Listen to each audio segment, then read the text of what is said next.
నమస్తే, welcome to NXTG news. ఈనాటి వార్తా విశేషాలు. నకిలీ విత్తనాలు, ఎరువులతో రైతుల్ని మోసం చేస్తే సహించేది లేదని కేంద్ర సహాయ మంత్రి పెమ్మసాని చంద్రశేఖర్ హెచ్చరించారు. ఈ మేరకు వ్యవసాయం, గ్రామీణ అభివృద్ధిపై కలెక్టర్ కార్యాలయంలో ఆదివారం సమీక్ష సమావేశం నిర్వహించారు. ఎమ్మెల్యేలు Tenali Sravan Kumar, B Ramanjaneyulu, collector Nagalakshmi, joint collector Rajakumari తదితరులు సమీక్ష సమావేశంలో పాల్గొన్నారు. సమీక్ష ముగిసిన అనంతరం పెమ్మసాని చంద్రశేఖర్ మీడియాతో మాట్లాడారు. వ్యవసాయ సీజన్ ఆరంభం అవుతున్నందున నకిలీ ఎరువులు, విత్తనాల పట్ల కఠినంగా వ్యవహరిస్తామని ఆయన వెల్లడించారు. ప్రతి షాపు వద్ద ఎరువులు, విత్తనాల ధరల పట్టికను అందుబాటులో ఉంచాలని చెప్పారు. ఎక్కువ ధరకు విత్తనాలు, ఎరువులు అమ్మి రైతుల్ని మోసం చేస్తే సహించేది లేదని తెలిపారు. అదేవిధంగా కల్తీ విత్తనాలు, ఎరువులు ఎవరు సప్లై చేసినా చట్టపరంగా కఠిన చర్యలు తీసుకోవడం జరుగుతుందని ఆయన స్పష్టం చేశారు. వ్యవసాయ సీజన్ లో రైతులకు సరిపడా ఎరువులు, విత్తనాలు అందించడంతో పాటు కౌలు రైతులకు కార్డులు అందజేసి అండగా ఉంటామని తెలిపారు. జనరల్గా వ్యవసాయం ఎందుకంటే 65 to 70% ఆఫ్ ఆంధ్ర అంతా కూడా వ్యవసాయం మీద ఆధారపడినటువంటి కుటుంబాలు. వాళ్ళకి అన్ని విధాలుగా ఇబ్బందులు జరుగుతున్నాయి. ఎక్కడి నుంచి అంటే నకిలీ విత్తనాలు, నకిలీ ఎరువులు, ఒక్కొక్కసారి గిట్టుబాటు ధర లేకపోవటం, లేకపోతే ఒక్కొక్కసారి వాటర్ లేకపోవటం. వాటర్ కొన్ని అనేవి న్యాచురల్, మన కంట్రోల్లో ఉండవు కొన్ని. అయితే మన కంట్రోల్లో ఉండే అన్నిటినీ కూడా ఫిక్స్ చేయాలనేది. ఇప్పుడు మీరు విత్తనాలు తీసుకుంటే, విత్తనాలు ప్రతి షాపు ముందు కూడా విత్తనాల ధరలు పెట్టాలి. ఇది according to the government rules ప్రకారం బోర్డ్స్ పెట్టాలి. బోర్డ్స్ పెట్టి ఆ ప్రైజెస్ పెట్టాలి ఏంటి అనేది. ఆర్టిఫిషియల్ స్కేర్సిటీ క్రియేట్ చేయడం కొంతమంది, ఇవన్నీ చేయటం వల్ల వాళ్ళు ఎక్కువ రేట్లు పెట్టి విత్తనాలు కొంటా ఉన్నారు. సో మేము అడిగింది ఏంటంటే అధికారులని అకార్డింగ్ టు ద నామ్స్, ఇంతకుముందు చంద్రబాబు నాయుడు గారు ఉన్నప్పుడు ఎటువంటి నామ్స్ అయితే ఉన్నాయో ఆ నామ్స్ అన్నిటినీ కూడా రీఎస్టాబ్లిష్ చేయమని అడుగుతూ ఉన్నాము. ఎందుకంటే కొన్ని చోట్ల 800 రూపాయలు ఉండేది 1500 రూపాయలకు అమ్ముతూ ఉన్నారు ఏంటి విత్తనాలు. ఆ వెరైటీలను బట్టి రైతులు వాళ్ళకేంటంటే ఒక్కొక్కసారి విత్తనాలు కావాలి అని వాళ్ళకి మనసులో పడిందంటే అందరూ వాటి మీదే పడతారు. దాన్ని వీక్నెస్గా తీసుకొని విపరీతమైన రేట్లు పెంచుతూ ఉన్నారు. అదేవిధంగా నకిలీ ఎరువులు చుట్టుపక్కల ఎన్నో ఉన్నాయి నకిలీ ఎరువుల కంపెనీలు. అవి ప్యాకేజ్ చేసే విషయంలో బ్రాండ్ వాడి అందులో నకిలీ పెడుతున్నారు. అదేవిధంగా కొంత చాట స్కేర్సిటీ, ఇట్లా రకరకాల ఇష్యూస్ ఉన్నాయి. సో విజిలెన్స్ ఎస్పీ గారితో మాట్లాడి విజిలెన్స్ వాళ్ళు చేయాలి రైట్స్. అదేవిధంగా డిపార్ట్మెంట్కి కూడా రెస్పాన్సిబిలిటీ ఉంది. వీళ్ళు స్టాండర్డ్గా చెక్ చేయాలి. అవి కొన్ని ల్యాబ్స్ ఉన్నాయి, అవన్నీ కంపల్సరీగా చేయమని చెప్పాం. వెనుకబడిన వర్గాల అభ్యున్నతికి ఎన్డీఏ కూటమి ప్రభుత్వం ప్రత్యేక చర్యలు తీసుకోవడం జరుగుతుందని గుంటూరు పశ్చిమ ఎమ్మెల్యే గల్లా మాధవి పేర్కొన్నారు. ఆదివారం రజక సంఘం ఆధ్వర్యంలో అమరావతి రోడ్డు అన్నదాన సమాజంలో ఆత్మీయ సమావేశం ఏర్పాటు చేశారు. ఇందులో భాగంగా ఎమ్మెల్యే దంపతుల్ని ఘనంగా సత్కరించి అభినందించారు. బీసీలు ఎదుర్కొంటున్న సమస్యలపై అధ్యయనం చేస్తామని ఈ సందర్భంగా ఎమ్మెల్యే మాధవి తెలిపారు. వారి సంక్షేమం, అభివృద్ధి కోసం నిరంతరం పనిచేస్తామని తెలిపారు. ఆంధ్రప్రదేశ్ జీవనాడి పోలవరం ప్రాజెక్టును అంతర్జాతీయ జలవనరుల నిపుణులు పరిశీలించారు. అమెరికా, కెనడా నుంచి వచ్చిన 9 నిపుణులు ఆదివారం ఉదయం ప్రాజెక్టు వద్దకు చేరుకుని అక్కడి పరిసరాలను పరిశీలించి అధికారులతో మాట్లాడారు. అమెరికా నుంచి David P Paul, Gian Franco Di Sicco, Canada నుంచి Richard Donnelly, Sean Hinchberger హాజరయ్యారు. డయాఫ్రమ్ వాల్, 2 కాపర్ డ్యాంలు, గైడ్ బండ్లను నిపుణుల్ని పరిశీలించారు. ప్రాజెక్టు డిజైన్ల నుంచి నేటి పరిస్థితి వరకు సమగ్ర అధ్యయనం చేయనున్నారు. నేటి నుంచి జూలై 3 వరకు ప్రాజెక్టు సైట్లో పనుల్ని నిపుణులు పరిశీలిస్తారు. అనంతరం కేంద్ర రాష్ట్ర జలవనరుల శాఖ అధికారులు, నిర్మాణ సంస్థలతో కలిసి సమీక్ష నిర్వహించనున్నారు. విజయవాడ ఇంద్రకీలాద్రిపై తొలిసారి వారాహి ఉత్సవాలు నిర్వహించనున్నారు. జూలై 6 నుంచి 15 వరకు ఈ ఉత్సవాలు జరుగుతాయని శ్రీ దుర్గా మల్లేశ్వర స్వామి దేవస్థానం ఈవో రామారావు తెలిపారు. ఆదివారం ఆయన మీడియాతో మాట్లాడారు. జూలై 6 నుంచి నెల రోజుల పాటు ఆలయంలో ఆషాఢ మాస సారె మహోత్సవం నిర్వహించనున్నట్లు తెలిపారు. అమ్మవారికి భక్తులు సారె సమర్పించుకునేందుకు అన్ని ఏర్పాట్లు పూర్తి చేసినట్లు చెప్పారు. జూలై 14న తెలంగాణ మహంకాళి ఉత్సవ కమిటీ బోనాలు సమర్పిస్తుందని చెప్పారు. జూలై 19 నుంచి 3 రోజుల పాటు శాకంబరిదేవి ఉత్సవాలు నిర్వహిస్తామని అన్నారు. మహా నివేదన సమయంలో ప్రోటోకాల్ దర్శనాలు నిలిపివేయనున్నట్లు తెలిపారు. జరుగుతోంది 6వ తారీఖు 6/7/2024 నుంచి, అంటే ఆషాఢ మాసం ప్రారంభం నుంచి 4/8/2024 వరకు ఈ కార్యక్రమం జరుగుతోంది. చిరు అంతరాయానికి చింతిస్తూ ఏ అంతరాయం లేకుండా కార్యక్రమం జరగాలని అమ్మవారిని కోరుకుంటూ, ముఖ్యంగా ఆషాఢ మాసము యొక్క ప్రారంభం 6/7/2024 నుంచి 4/8/2024 వరకు ఉంటుంది. ఈ సందర్భంలో మొదటి రోజున ఆలయ సాంప్రదాయాల మేరకు అర్చకులు, వేద పండితులు అమ్మవారికి సారె సమర్పిస్తారు. దాంతో ప్రారంభమై వివిధ ప్రజలు, భక్తులు, సంస్థలు అందరూ సారె సమర్పించే కార్యక్రమం ఆ నెల్లాళ్ల పాటు జరుగుతోంది. ఇదే మంటపంలో వారికి అన్ని సౌకర్యాలు ఏర్పాటు చేస్తూ అమ్మవారి దర్శనాన్ని కూడా ఇక్కడ ఏర్పాటు చేయడం జరుగుతోంది. పూజాధికారులు నిర్వహించుకున్న తర్వాత వారికి అమ్మవారి దర్శనాన్ని కూడా ఏర్పాటు చేసి మరి భోజన సౌకర్యాలకు కూడా మేము సిద్ధంగా ఉన్నాము. ఇవన్నీ కార్యక్రమాలు ఆషాఢ మాసంలో ప్రత్యేకంగా జరుగుతాయి. వీటితో పాటుగా చాలా విశేషంగా జరిగేటువంటిది శాకంభరి ఉత్సవాలు. శాకంభరి ఉత్సవాలను చాలా శ్రద్ధతో చాలామంది భక్తులు ముందుకొచ్చి అమ్మవారికి వివిధ రకాలైనటువంటి కూరగాయలను సమర్పించి వెళ్ళడం ఒక సాంప్రదాయం. ఇప్పటికే చాలామంది శాకంభరి ఉత్సవాలకు సంబంధించినటువంటి అన్ని కూరగాయలను మేము ఇస్తామని చెప్పి చాలామంది, చాలా సంస్థలు ముందుకు వస్తున్నాయి. వారందరికీ తప్పకుండా అవకాశం ఇస్తూ ఈసారి శాకంభరీ దేవి ఉత్సవాలను కూడా బాగా నిర్వహించడానికి దేవస్థానం సమాయత్తమైంది. ముఖ్యంగా శాకంభరీ ఉత్సవాలను అమ్మవారు మనకిచ్చినటువంటి వివిధ రకాలైనటువంటి దుంపలు, కూరగాయలు మొదలైన వాటిని అమ్మవారికి సమర్పించేటువంటి కార్యక్రమం ఇది. అలా చేసినట్టయితే ఆరోగ్యాన్ని, మంచి ఆహారాన్ని అమ్మవారు మనకు ప్రసాదిస్తారని, అలాగే లోక కళ్యాణం కోసం లోకమంతా సుభిక్షంగా ఉండాలని ఇవి ఏమైనా మనకి ఇచ్చి ఉందంటే ఎందుకు సమర్పిస్తున్నాము అంటే అవి ప్రకృతిలో మనకు లభిస్తున్నాయి కాబట్టి వాటిని మనం సమర్పిస్తున్నాము. ప్రకృతి అంటే అమ్మవారు, శక్తి స్వరూపం. మానవతా స్వచ్ఛంద సేవా సంస్థ ఆధ్వర్యంలో ఈరోజు సర్వసభ్య సమావేశం జరిగింది. అదేవిధంగా నూతన కమిటీ ప్రమాణ స్వీకారోత్సవాన్ని ఏర్పాటు చేశారు. ఈ సందర్భంగా నూతనంగా విద్యా నిధిని ఏర్పాటు చేశారు. ఈ ప్రారంభోత్సవ కార్యక్రమం ఆదివారం గార్డెన్స్ శ్రీ బాలాజీ కళ్యాణ మండపంలో ఘనంగా నిర్వహించారు.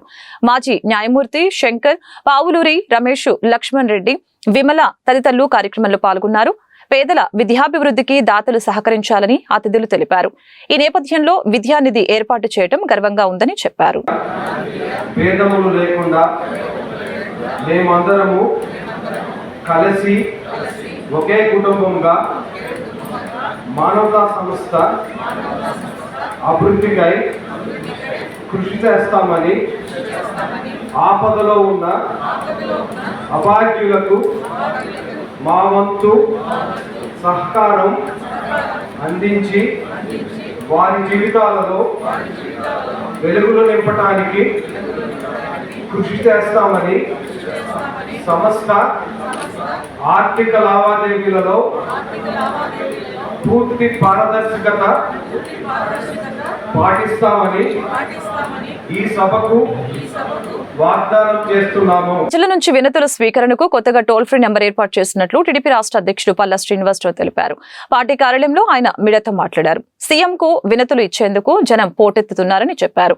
వారు వినతుల స్వీకరణ సులభతరం చేసేందుకు టోల్ ఫ్రీ నెంబర్ తీసుకువచ్చినట్లు చెప్పారు. ప్రజలు వారి సమస్యల్ని 7306299922 నెంబర్కి ఫోన్ చేసి తెలియజేస్తే ప్రాధాన్యతను బట్టి సీఎంను కలిసే అవకాశం కల్పిస్తామని చెప్పారు. ప్రజలు ఈ సదవకాశాన్ని సద్వినియోగపరచుకోవాలని సూచించారు. అదేవిధంగా జగన్ పింఛన్దారుల్ని మభ్యపెట్టారని పల్లా విమర్శించారు. జగన్ 5 ఏళ్లలో 1000 పెంచి హడావుడి చేశారని, చంద్రబాబు ఒకేసారి 1000 పెంచి లబ్ధిదారులకు మేలు చేశారని అన్నారు. పెంచిన పింఛన్ సోమవారం పంపిణీ చేస్తామని తెలిపారు. అమరావతిని త్వరితగతిన పూర్తి చేస్తామని, విశాఖను ఆర్థిక రాజధానిగా మారుస్తామని స్పష్టం చేశారు. మీరు చూసుకుంటే చంద్రబాబు నాయుడు గారిని, ముఖ్యమంత్రి గారిని ఎక్కువ మంది కలవడానికి పార్టీ కార్యాలయానికి వస్తున్నారు. సో ఆ ఎక్కువ మంది వస్తున్నారు కనుక వాళ్ళని మంచిగా హ్యాండిల్ చేయాలని ఒక ఆలోచనతో ఈరోజు మేము ఒక ఫోన్ నెంబర్ని ఇక్కడ ఉంచుతున్నాం. అంటే ఎక్కువ మంది గడిచిన 2 వారాల నుంచి మాకు వచ్చినటువంటి ఎక్స్పీరియన్స్ ఏంటంటే, నేరుగా ఎక్కువ మంది వచ్చి కొంచెం ఆయనతో ఫోటోలు తీసుకుందాం అనుకుంటున్నారో, లేకపోతే యువత అనేది ఎక్కువ మంది వస్తున్నారు ఆయన చూడడానికి. సో వీటితో పాటు కొంచెం జెన్యూన్ ఇష్యూస్ మీద వచ్చినటువంటి వారు కొంచెం ఇబ్బంది పడేటువంటి పరిస్థితి ఉంది. కనుక ఇది జెన్యూన్ ఇష్యూస్ మీద ఉన్నటువంటి వారికి ఎటువంటి ఇబ్బంది కలగకుండా ఉండడం కోసం మేము ఒక నంబరు, టోల్ ఫ్రీ నంబరు ఏర్పాటు చేస్తున్నాం. ఆ నంబర్ ద్వారా మరి మాకు ముందుగానే ఇంటిమేట్ చేస్తే, పార్టీ హౌస్లో ఉంటుంది ఆ నంబర్ ద్వారా మీరు ఇంటిమేట్ చేస్తే వారికి మేము ప్రయారిటీ కల్పించి వారికి మేము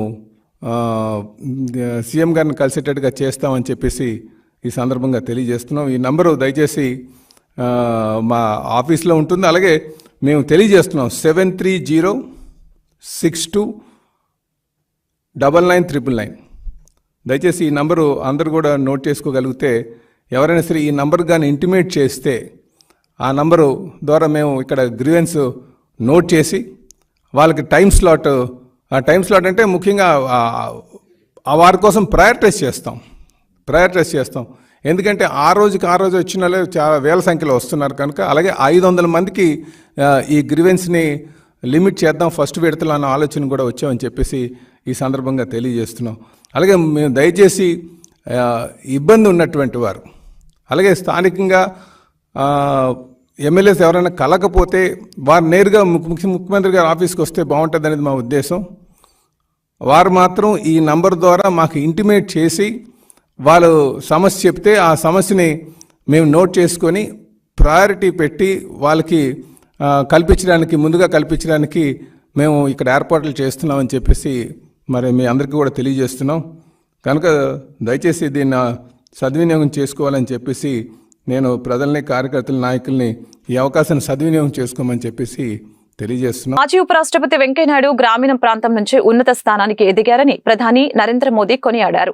వెంకయ్యనాయుడు పుట్టినరోజు సందర్భంగా ఆయన జీవిత ప్రస్థానంపై రూపొందించిన 3 పుస్తకాలను వర్చువల్ గా ప్రధాని విడుదల చేశారు. దీనికి సంబంధించిన హైదరాబాద్ గచ్చిబౌలిలోని అన్వయ కన్వెన్షన్ సెంటర్ లో కార్యక్రమం నిర్వహించారు.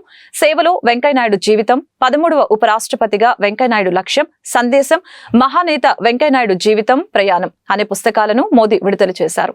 ఈ సందర్భంగా ప్రధాని మాట్లాడారు. వెంకయ్య జీవితంపై పుస్తకాలు ప్రజలకు ప్రేరణగా నిలుస్తాయని తెలిపారు. ఇవి దేశ ప్రజలకు మార్గనిర్దేశం చేస్తాయని చెప్పారు. नमस्कार। कार्यक्रम में उपस्थित और आज के कार्यक्रम के केंद्र बिंदु हमारे वरिष्ठ साथी श्रीमान वेंकैया नायडू गारू, उनके परिवारजन, विभिन्न राज्यों के गवर्नर्स, अलग अलग राज्यों के मंत्री, अन्य सभी वरिष्ठ महानुभाव, देवी और सज्जनों, कल टुमारो 1 जुलाई को वेंकैया नायडू जी का जन्मदिन है। उनकी जीवन यात्रा को 75 वर्ष हो रहे हैं। ये 75 वर्ष असाधारण उपलब्धियों के रहे हैं। ये 75 वर्ष अद्भुत पड़ावों के रहे हैं। मुझे खुशी है कि आज मुझे उनकी बायोग्राफी साथ साथ 2 और पुस्तकें रिलीज करने का अवसर भी मिला है। मुझे विश्वास है ये पुस्तकें लोगों को प्रेरणा देगी, उन्हें राष्ट्र सेवा की सही दिशा दिखाएगी। साथियों, मुझे वेंकैया जी के साथ बहुत लंबे समय तक काम करने का अवसर मिला है। जब वो पार्टी के राष्ट्रीय अध्यक्ष थे, जब वो सरकार में कैबिनेट के वरिष्ठ सहयोगी थे, जब वो देश के उपराष्ट्रपति और राज्यसभा के सभापति थे, आप कल्पना कीजिए, एक सामान्य से गांव से निकलकर ఎన్నికల తర్వాత దాడులు పెరిగాయని, ప్రజాస్వామ్యంలో ఇటువంటివి ఉండకూడదని మాజీ మంత్రి బొత్స సత్యనారాయణ అన్నారు. ఆదివారం ఆయన మీడియాతో మాట్లాడారు. 20 రోజులుగా జరుగుతున్న పరిణామాలు చూస్తుంటే బాధేస్తుందని అన్నారు. ప్రజాస్వామ్యంలో సామాన్య ప్రజలకు హక్కులున్నాయి. విజయనగరంలో మా పార్టీ ఆఫీసులోకి టీడీపీ నాయకులు చొరబడ్డారు. ఇటువంటి ఘటనలు ఎప్పుడూ జరగలేదు. చట్టబద్ధంగా మా పార్టీ ఆఫీసులో నిర్మాణాలు జరుగుతూ ఉన్నాయి. యూనివర్సిటీల వీసీలపై కూడా దౌర్జన్యానికి దిగుతున్నారని బొత్స సత్యనారాయణ మండిపడ్డారు. ఈ మధ్యకాలంలో జరిగినవి 2-3 ఒకటి పార్టీ ఆఫీస్ ఉన్నదా అంటే క్లియర్ కట్ గా నేను చెప్తుంది అంటే విశ్లేషించి ఎందుకు పార్టీ ఆఫీస్ అంటే పార్టీ ఆ జీవో ప్రభుత్వంలో చట్టబద్ధంగా ఇచ్చిన జీవోలది. ఆ జీవోల ప్రకారం ల్యాండ్ అలాట్మెంట్స్ జరిగాయి. అది తెలుగుదేశం పార్టీకి జరిగింది, అలాగే వైసీపీ పార్టీకి జరిగింది, మిగతా పార్టీలు కూడా అప్లై చేయండి, వాళ్ళకి కూడా జరిగినాయి.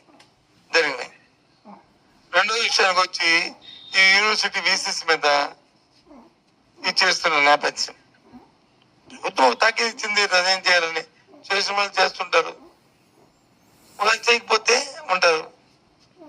ఉదాహరణ కూడా మీరు తర్వాత చెప్తాను. నేను అధికారం ఉన్నప్పుడు ఇప్పుడు దిగావు అవి కూడా నేను మీకు చెప్తాను. సార్ ఇప్పుడు యాక్చువల్గా నోటీసులు ఇచ్చేటప్పుడు అది అంటే మళ్ళీ దాన్ని రెగ్యులరైజ్ చేసుకోవాలని ఇస్తారా, లేదు అంటే డిమాలిష్ చేయడానికి ఉన్న రైట్స్ ని ఎలా నోటీస్ ఇచ్చే విధానం ఎలా ఉంటుంది సార్? నోటీస్ ఏమిస్తారంటే మీ షార్ట్ ఫాల్స్ ఉన్నాయి, ఈ కార్యక్రమాలు చేయకూడదు కాబట్టి 7 రోజుల్లో దీనికి మీ తాలూకు గౌరవం ఇవ్వండి, దాని మీద తమ చర్య తీసుకుంటాం. ఆ గ్రావిటీని బట్టి ఇప్పుడు ఇది పార్టీ ఆఫీస్ ఉంది, ఏదో మన ఫైర్ సర్టిఫికేట్ ఏదో సంథింగ్ ఏదో లేదు అనేది అందులో ప్రధానమైన అంశం. దానికి ఇస్తారు, దాని తప్పులేదు. కానీ పార్టీ ఆఫీస్లోకి నాయకులు వెళ్ళడం అనేది నేను ఎప్పుడు చూడలేదు. నా 30 సంవత్సరాల రాజకీయ జీవితం చూడలేదు. అవతల పక్క కూడా ఆ కుటుంబం కూడా పెద్ద కుటుంబం, వాళ్ళేమి రాజకీయాలు లేని కాదు. నాకు తెలిసి సీనియర్ నాయకులు ఆయన కూడా ఎప్పుడు అలాంటి కార్యక్రమం ఎప్పుడు చేయలేదు. ఎప్పుడు అది చేయకూడదు. కార్యకర్తల నుంచి ఒత్తిడిలు వస్తాయి, కార్యకర్తల నుంచి ఊరిక మాట్లాడతారు. కానీ మనం నాయకత్వం వహించుకొని సమయం పాటించుకొని ఏది మంచి ఏది చెడు కాదనుకొని చేయొచ్చు. చంద్రబాబు ప్రభుత్వం 3 లోనే 10,000 కోట్లు అప్పు చేసిందని, సంపద సృష్టించడం ద్వారానే సంక్షేమ పథకాలు అమలు చేస్తామని బాబు అధికారంలోకి వచ్చారు.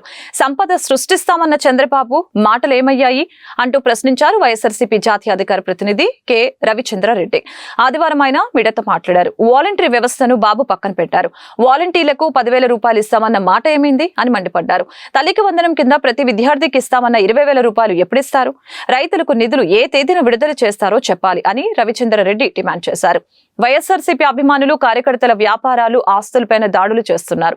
పేద ప్రజలను భయభ్రాంతులకి గురి చేస్తున్నారు. దాడులు పక్కన పెట్టి సంపద సృష్టిపైన దృష్టి పెట్టండి. టీడీపీ కార్యకర్తల్ని సంయమనం పాటించేలా చంద్రబాబు చర్యలు తీసుకోవాలని రవిచంద్రారెడ్డి అన్నారు. చంద్రబాబు నాయుడు గారి ప్రభుత్వం కొలువు తీరి మరో 4 రోజుల్లో ఒక నెల రోజులు పూర్తిగా వస్తుంది. టెక్నికల్గా చూస్తే రాబోయే జూలై 12కి నెల రోజులు పూర్తి చేసుకోబోతుంది. ఇప్పటికీ 3 వారాల సమయంలో ఏదైతే కొత్తగా ఏర్పడిన ఆంధ్రప్రదేశ్ ప్రభుత్వం చంద్రబాబు నాయుడు గారి నాయకత్వంలో అమలు చేయాల్సిన అనేక అంశాలు, ఆ సూపర్ 6 మేనిఫెస్టో కానీ లేకపోతే అనేక విషయాలు కానీ ఏవైతే ఉన్నాయో ప్రజలందరూ ఎదురు చూస్తున్నారు. రేపటి రోజున పెన్షన్లు ఇచ్చే రోజు కాబట్టి పెన్షన్లకి కొంత వెసులుబాటు కోసం ప్రయత్నాలు ఏదైతే మీరు చేస్తున్నారో చేయొచ్చు కాక, కానీ ఏదైతే మీరు చెప్పింది మా హామీలు అమలు చేయడం కోసం మేము సంపదని సృష్టిస్తాం, అప్పులు చేయం, అప్పుల ఆంధ్రప్రదేశ్గా ఉన్న రాష్ట్రాన్ని అద్భుతంగా మారుస్తాం అని చెప్పి అధికారంలోకి వచ్చిన మీరు 3 వారాల్లోనే రాబోయే 2-3 రోజుల్లో ముఖ్యంగా 7,000 నుంచి 10,000 కోట్ల రూపాయలకి అప్పులు తెచ్చేదానికి ఏదైతే ఏర్పాటు చేసుకున్నారో, అప్పులు తేవడము, సంక్షేమ పథకాలు ఇవ్వడం, మీరు కూడా అదే చేసినట్టయితే మరి మీరు చెప్పిన సంపదను సృష్టిస్తామని చెప్పిన మాట ఎటుపోయిందని అడుగుతున్నాం. మీకు సుదీర్ఘమైన అనుభవం ఉందని, మీరు సంపదను సృష్టించడం ద్వారా మాత్రమే మేము ఇచ్చే సంక్షేమ కార్యక్రమాలని తూచా తప్పకుండా అమలు చేస్తామని ఏదైతే చెప్పారో వాటి కోసం ఆంధ్రప్రదేశ్ ప్రజలు పూర్తిగా వేచి ఉన్నారు. ఒకరికిచ్చి ఒకరికి ఇవ్వకుండా ఉండే విధంగా కాకుండా లబ్ధిదారులందరికీ మీరు చెప్పిన మేరకు, మేము చెప్పిన మేరకు కాదు సుమా. విశాఖ నుంచే ఉచిత బస్సు పథకాన్ని ప్రారంభిస్తామని, త్వరలోనే మహిళలకు తీపి కబురు చెబుతామని రవాణా శాఖ మంత్రి మండిపల్లి రామ్ ప్రసాద్ రెడ్డి తెలిపారు. ఈ పథకం అమలు చేస్తున్న తమిళనాడు, తెలంగాణ, కర్ణాటక రాష్ట్రాల్లో పర్యటించి అధ్యయనం చేస్తామని అన్నారు. గత వైసీపీ సర్కారు ఆర్టీసీని ప్రభుత్వంలో పూర్తిగా విలీనం చేయలేదని మంత్రి విమర్శించారు. సిబ్బంది, ఉద్యోగులకు ఇబ్బంది లేకుండా ఆర్టీసీని ప్రక్షాళన చేస్తామని స్పష్టం చేశారు. ఎలక్ట్రిక్ బస్సులు ప్రవేశపెడతామని తెలిపారు. మేనిఫెస్టోలో అయితేనే మా ప్రభుత్వం ఇచ్చిన హామీలలో ముఖ్యమైన హామీ మహిళలకు ఉచిత ప్రయాణం. గత 14 రోజుల నుంచి ఎన్నో మీటింగుల్లో, ప్రెస్ మీట్స్లో నేను ఒకటే చెప్తున్నా, మేము ఆరంభ సూర్యులం కాదు. జగన్మోహన్ రెడ్డి లాగా 108లు, ట్రాక్టర్లు, 104లు, చెత్త కుప్ప వెహికల్లన్నీ బెంజ్ సర్కిల్లోకి తీసుకొని వచ్చి ప్రజలకు ఇబ్బంది కలిగిస్తా, కుప్పం నుంచి శ్రీకాకుళం నుంచి విజయనగరం నుంచి అన్ని రోడ్లన్నీ పెట్టి అధికారులందరినీ ఏడిపించి ఒకే రోజు ఓపెనింగ్ చేస్తాడు. మళ్ళా 300 రోజులు చిల్లరికి రోజుల్లో ఆ సేవలు అందించే పరిస్థితి లేదు. మేము చేస్తాండేది ఏంటంటే, ఏ పథకాన్ని ఇంప్లిమెంట్ చేస్తామో ఆ పథకాన్ని క్షుణ్ణంగా పరీక్షిస్తున్నాం. ఇప్పుడు తమిళనాడు అయితేనేం, కర్ణాటక అయితేనేం, తెలంగాణలో ఆ సర్వీసులు ఇస్తూ ఉన్నారు. ఇప్పుడు మీరు హైదరాబాద్ పోయే వాళ్ళు ఎవరైనా ఒకసారి అడగండి, రోజు పేపర్లో వస్తుంది డిస్ట్రిక్ట్ ఎడిషన్లో కొన్ని పొరపాట్లు జరుగుతున్నాయి. జీరో టికెటింగ్ అంటే ఎట్లా? బయట రాష్ట్రాల్లో కూడా ఈ రాష్ట్రాల్లో ఉంటారు, వాళ్ళకి ఆధార్ కార్డు ఉండదు, వాళ్ళు బస్సు ఎక్కితే ఎవరైనా దింపేస్తే లేడీస్ని ఏం చేయాలా? ఇవన్నీ సమస్యలు ఉన్నాయి కాబట్టి అధికారికంగా 3 రాష్ట్రాల్లో పర్యటిస్తాం. 1 నెల లేట్ అయినా 1.5 నెల అయినా కూడా మేము ఇచ్చిన హామీని అయితే నెరవేర్చుకుంటాం. ఆయనలాగా ఏదైనా ఒకే రోజు రిబ్బన్ కటింగ్ చేసి వెళ్ళిపోయే పరిస్థితి లేదు.